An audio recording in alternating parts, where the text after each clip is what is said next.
जोधपुर राकेश मांझू पर हुई फायरिंग। दो गैंगों में हो सकती है अभी भी बड़ी गैंगवार। राजू फौजी का नाम कैसे आया, चलिए सब कुछ आज की इस वीडियो में जानते हैं।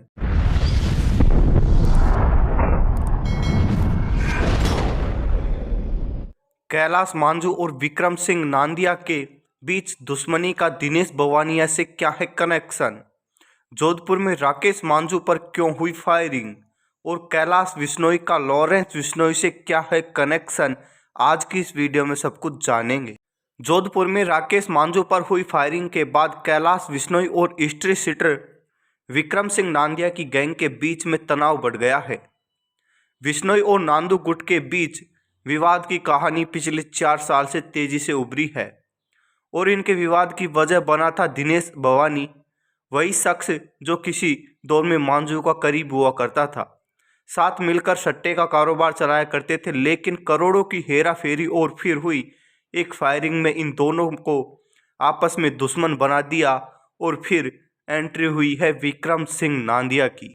कहानी को समझने के लिए चलते हैं मार्च 2018 में। मार्च 2018 में दिनेश बवानी पर 17 राउंड फायर हुए। ये वारदात जोधपुर के शास्त्री नगर के एक मॉल के पास हुई। एक गोली बवानी के पैर में जाकर लगी, लेकिन बवानी वहां से बचकर निकल गया। जिस वक्त ये फायरिंग हुई उस वक्त विक्रम सिंह नांदिया भी उसके साथ मौजूद था। विक्रम ने ही बवानी को बचाया था। मांझू ने बाद में बवानी को सट्टा कारोबार में जोड़ दिया और करोड़ों के लेन देन मामले में धमकाकर इन दोनों के बीच में दुश्मनी को और भी गहरा कर दिया था। दोनों पक्ष एक दूसरे पर हमला करने की फिराक में थे।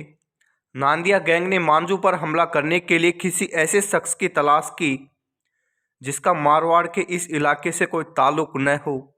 चयन हुआ भीलवाड़ा में 2 पुलिसकर्मियों की हत्या करने वाले राजू फौजी का। पुलिस जवानों की हत्या के बाद राजू फौजी जोधपुर में ही फरारी काट रहा था। उसके बाद विक्रम नांदिया गैंग ने उसको 80 लाख रुपए की सुपारी दी।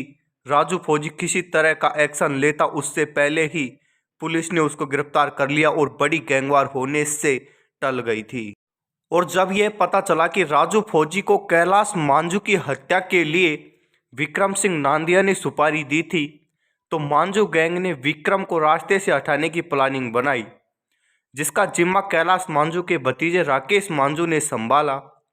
राकेश ने 11 मार्च 2021 को विक्रम पर फायरिंग कर दी। ये शिवरात्रि का दिन था। जोधपुर में डालीबाई मंदिर के पास विक्रम नांदिया पर 8 राउंड फायर हुए, जिसमें से एक गोली विक्रम के पैर में लगी। पुलिस ने उसे समय रहते अस्पताल में पहुंचाकर उसकी जान बचा ली थी। जोधपुर में हुई इस फायरिंग के बाद से विक्रम सिंह नांदिया और दिनेश बवानी इसका बदला लेने की तैयारी कर रहे थे। निशाने पर कौन? राकेश मांझू।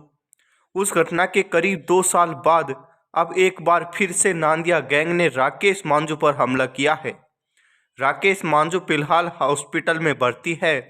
राकेश मांझू के भाई, जो घटना के वक्त वहीं पर थे, उसका दावा है कि जिस कार में हमलावर आए थे उसमें हिस्ट्री शीटर विक्रम नांदिया और दिनेश बवानी भी बैठे हुए थे। जी हाँ दोस्तों, उसका कहना है कि विक्रम नांदिया और दिनेश बवानी दोनों एक साथ उस कार के अंदर बैठे थे जिसमें हमलावर आए थे फायरिंग करने।